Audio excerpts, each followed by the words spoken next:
Sudah sunatullah, kehidupan dimulai dari tanah dan kembali ke tanah. Lahir, hidup, mati, membusuk. Namun ada sejumlah orang yang tubuhnya menolak untuk membusuk. Orang yang mayatnya tetap awet ini sering kemudian dikuduskan dan dihormati. Tapi apakah ini mukjizat, kejadian ilmiah, atau malah rekayasa? Tergantung bagaimana menilainya. Yang perlu diingat adalah teknik pembalseman di era modern baru dikenal sejak waktu Perang Saudara Amerika, dan karena itu tidak pernah dipraktikkan sebelum tahun 1860-an. Nah, berikut ini kami sajikan daftar orang kudus yang hingga kini kondisi jasadnya masih utuh dan menjadi tujuan para peziarah. Santo Silvan. Tidak banyak yang diketahui tentang Santo Silvan, kecuali bahwa ia menjadi martir pada abad keempat. Pada tubuh utuhnya, tampak bekas tebasan besar di lehernya. Sebuah petunjuk jelas untuk kemartirannya. Salib bordir di bagian depan jubahnya menunjukkan bahwa ia mungkin telah menjadi imam atau pastor. Tubuh Santo Silvan yang masih utuh sampai sekarang ditempatkan di gereja Santo Blaise di Dubrovnik, Kroasia.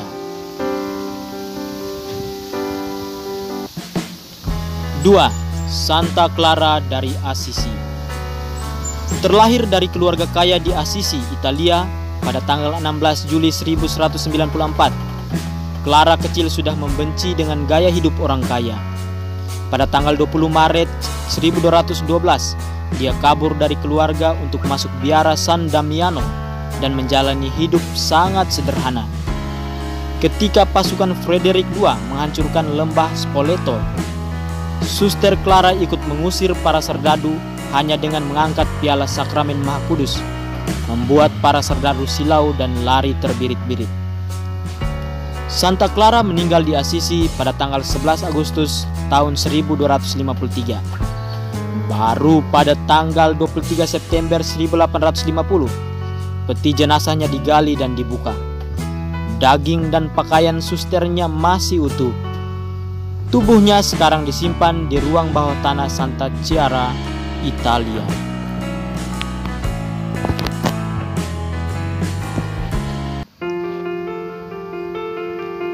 Tiga, Santa Sita. Santa Sita adalah santa pelindung para pelayan dan pembantu rumah tangga. Dia juga menghimbau agar dapat membantu menemukan kunci hilang. Sita sering berkata kepada orang lain bahwa pengabdian adalah salah jika malas. Terlahir di Monsagrati, Tuscany, Italia pada tahun 1212, Fatinelli sejak usia 12 tahun dengan perlakuan tidak manusiawi. Setelah dibaptis secara Katolik, dia tetap melakukan pekerjaan budaknya dengan sungguh-sungguh karena menganggapnya sebagai pembuktian iman kepada Tuhan. Tubuhnya digali tahun 1580, ditemukan sepenuhnya utuh oleh Gereja Katolik. Sita dikanonisasi pada tahun 1696 dan menetapkan tanggal 27 April sebagai Hari Raya Santa Sita. Hingga kini banyak peziarah yang bisa melihat tubuh inkorup atau utuh Santa Sita di gereja Basilika San Fredriano, Lucca, Italia. 4. Santa Clara dari Montefalco.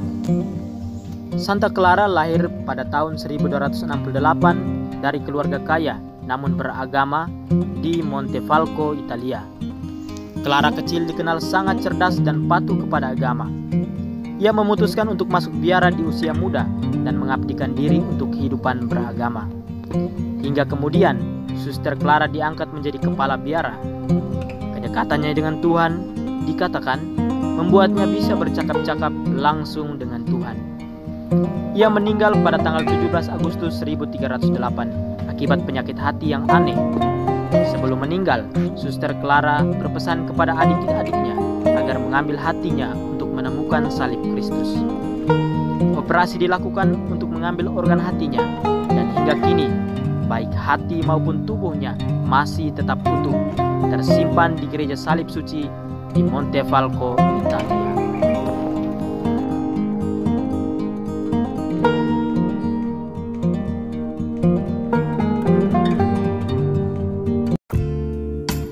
Lima, Santa Agnes dari Montepulciano. Agnes kecil masuk biara Montepulciano. 4 tahun kemudian, Paus meminta agar ia membantu mendirikan sebuah biara baru di Procena.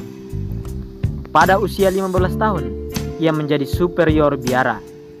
Suster Agnes diberkati dengan berbagai visi, menerima Ekaristi Kudus dari seorang malaikat dan memegang bayi Yesus dalam pelukannya. Dia meninggal pada tahun 1317 dan tubuhnya sepenuhnya utuh tersimpan di gereja Santa Agnes di Montepulciano, Italia.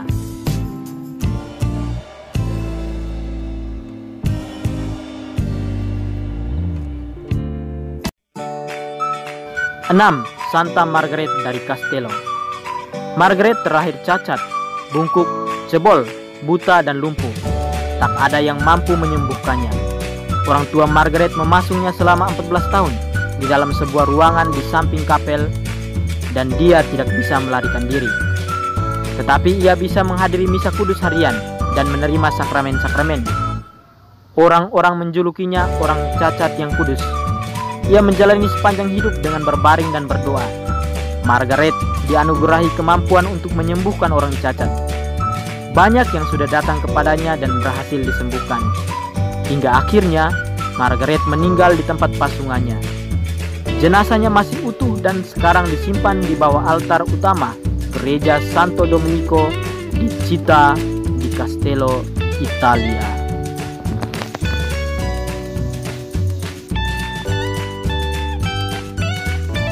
Tujuh, Santa Rita dari Cascia. Rita lahir pada tahun 1381. Ketika berumur 15 tahun, orang tuanya menentang keinginannya untuk masuk biara dan mengawinkannya secara paksa. Rita hidup dengan suami yang kejam, dikaruniai 2 anak yang selalu dipukuli ayahnya. Sebelum meninggal, suaminya sempat bertobat atas bujukan Rita dan menerima sakramen perminyakan suci. Kedua anaknya mati muda, itu pun setelah bertobat atas nasihat ibunya. Sepeninggal suami dan anaknya, Rita menghabiskan 16 tahun sisa hidupnya untuk membiara dan menerima stigmata yang secara fisik sangat menyiksa. Jenazahnya masih utuh disimpan di gereja Basilika Santa Rita di Cascia, Italia.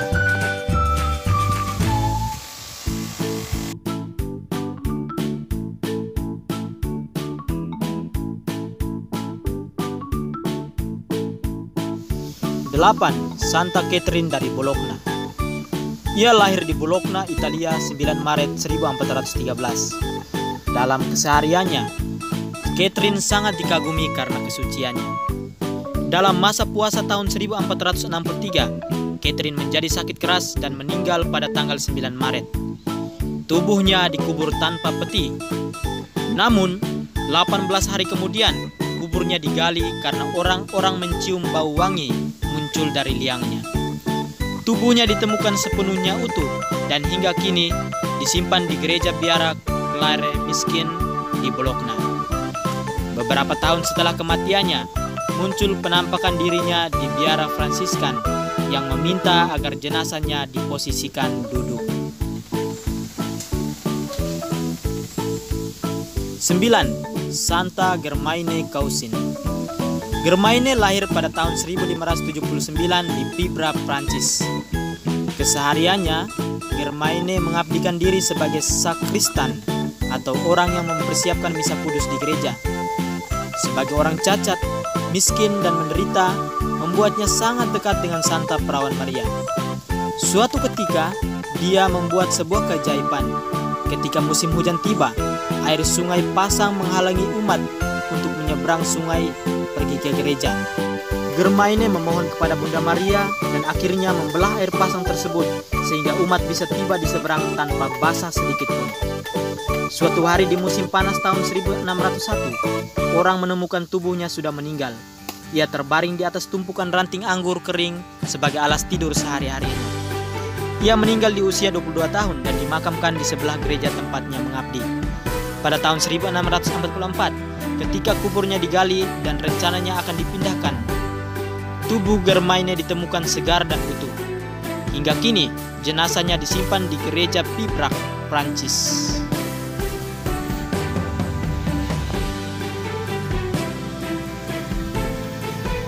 Santa Margaret Maria Alacoque. Lahir 22 Juli 1687 di Burgundi, Prancis. Ketika ia masih muda, Margaret disembuhkan oleh mujizat visi perawan Maria yang mendorong dia untuk memberikan hidupnya untuk Tuhan. Margaret banyak menerima wahyu dari Tuhan selama hidupnya, dan salah satu wahyu termasuk 12 janji Tuhan bagi mereka yang mengabdikan diri untuk hadir kudus Yesus. Santa Margaret Maria Alacoque dinobatkan sebagai pelindung umat untuk hati kudus dan pelindung penderita polio. Hingga kini organ hatinya masih utuh dan disematkan dalam patung lilinya di kapel biara dari Ordo Visitasi di Paray, Prancis.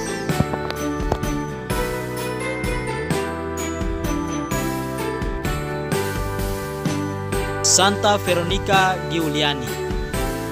Veronica lahir di Mercatello, Urbino, Italia tahun 1660 dengan nama kecil Ursula.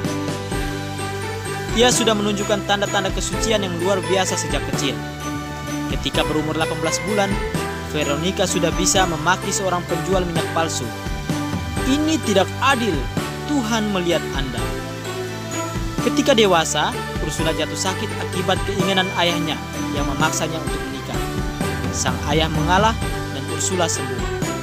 Tahun 1677, dia masuk biara Santa Clara di Castello dan memilih nama Veronica sebagai nama novisiatnya. Menjalani kehidupan rohani di biara selama 34 tahun memberikannya siksaan fisik luar biasa untuk mendapatkan stigmata, mahkota duri, dan salib yang tertusuk di organ hatinya dan membuatnya meninggal di tahun 1694. Jenazahnya masih tetap utuh dan cantik hingga kini dan disimpan di biara Santa Veronica Giuliani di Castello, Italia.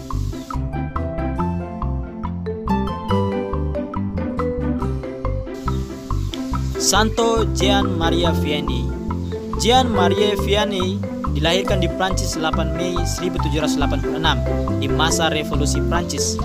Kebanggaannya melihat para pastor yang menyamar di medan perang untuk memberikan sakramen kepada para serdadu membuatnya bercita-cita untuk menjadi salah satu dari mereka. Cita-citanya kesampaian. Jean Maria Vianney akhirnya ditabiskan menjadi pastor di usia yang cukup muda. Namun pastor-pastor senior tidak mengizinkannya memberikan sakramen pengakuan karena masih dianggap terlalu bodoh. Akhirnya, Pastor Vianney dikirim ke sebuah kota kecil bernama Ars. Tuhan berkehendak lain. Dari situ, dia memberikan pelayanan kepada setiap orang yang ingin mengaku dosa dan dibantu oleh asistennya, Pastor Philomena. Dia mendoakan orang-orang sakit dan melancarkan jalan Tuhan untuk memberikan kesembuhan. Pastor Vianney meninggal pada tanggal 4 Agustus 1859. Seluruh Eropa berkabung kehilangan salah satu bapak pengakuan dosa terbaik pada masa itu. Kuburnya digali pada tahun 1904 dan jenazahnya ditemukan masih utuh dan hingga kini disimpan di gereja Basilika Ars.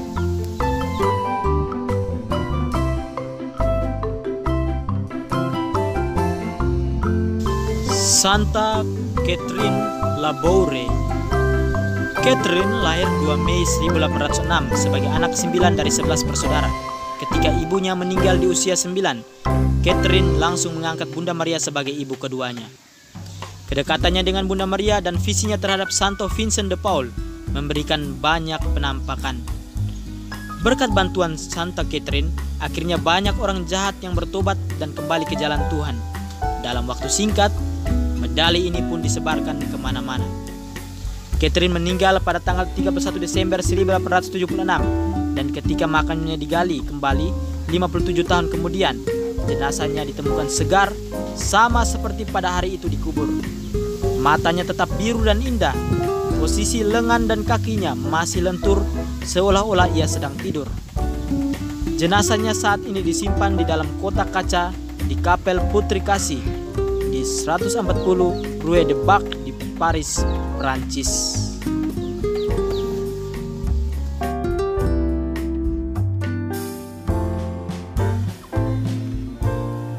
Santa Bernadette Soubirous. Suatu hari, tanggal 11 Februari 1858, Santa Bernadette dan adiknya pergi mengumpulkan kayu bakar. Di tengah hutan, ia melihat seorang wanita yang sangat cantik. Wanita itu berpakaian biru putih sangat indah. Ia tersenyum kepadanya sambil membuat tanda salib dari gading dan emas. Sontak, Bernadette berlutut, mengambil rosario sendiri dan mulai berdoa Salam Maria. Penampakan ini terulang hingga 17 kali. Dan di penampakan terakhir, Bunda Maria memintanya untuk masuk ke sebuah gua kecil dan menggali tanahnya dengan tangan. Dari situ muncul air mancur ajaib yang sekarang dikenal dengan mata air Lourdes. Suster Bernadette meninggal pada tanggal 16 April 1879 dan pada tanggal 8 Desember 1933 Gereja Katolik mengkanonisasi dan menobatkan hari tersebut sebagai perayaan Maria Immaculata. Jenazah Santa Bernadette yang utuh sekarang disimpan di biara Gildart, Nevers, Prancis.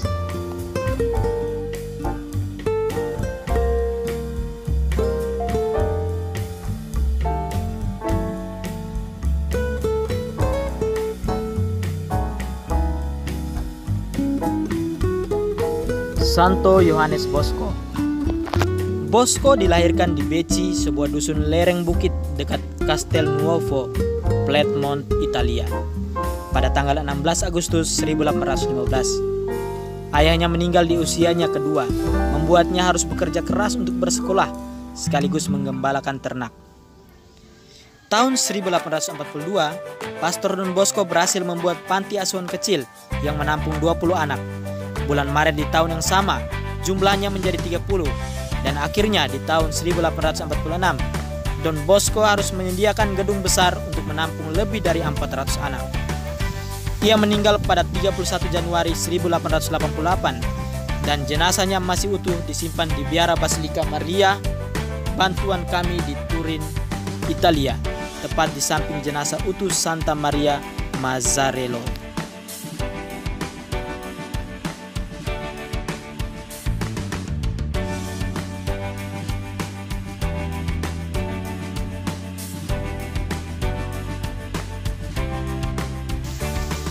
Santa Maria Mazzarello. Bernama kecil di Maria Domenica, ia lahir 9 Mei 1837 di Mornese, Alexandria. Semasa kecil sudah muncul jiwa kepemimpinannya. Dia banyak melibatkan kaum muda untuk menjalani kehidupan beragama. Moto hidupnya adalah carilah Tuhan, kepadanya kita datang melalui kehidupan, cinta, tanggung jawab dalam pekerjaan, tulusan dan kerendahan hati. Maria Domenica meninggal di Nizza, Monferrato, 14 Mei 1881. Jenazahnya utuh dihormati di Basilika Maria Bantuan Kami di Turin, Italia.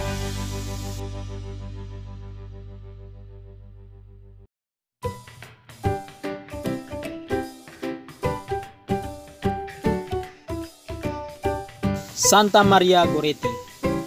Maria Goretti lahir pada tanggal 16 Oktober 1890 dari keluarga petani di Ferrire, Italia. Mereka mengabdi kepada keluarga kaya Serenelli. Maria adalah seorang pekerja keras, membantu orang tua dan seorang beriman kuat. Keinginannya untuk menerima komuni pertama sangat besar dan membayangkan betapa indahnya bisa menerima Kristus dalam Ekaristi Kudus setiap hari.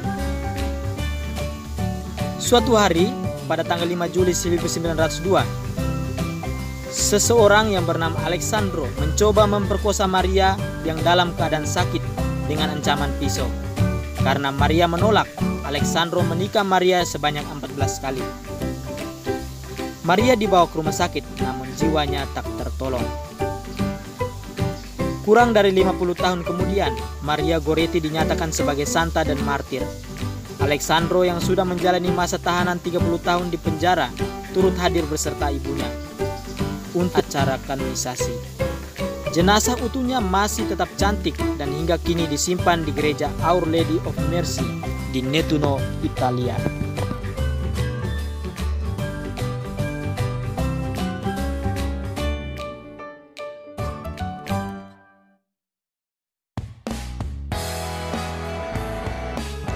Catholic lovers, itulah deretan santo santa yang jasadnya hingga kini masih utuh. Terima kasih sudah menonton video ini dan semoga bermanfaat untuk kalian ya. Salam damai Kristus buat kalian semua.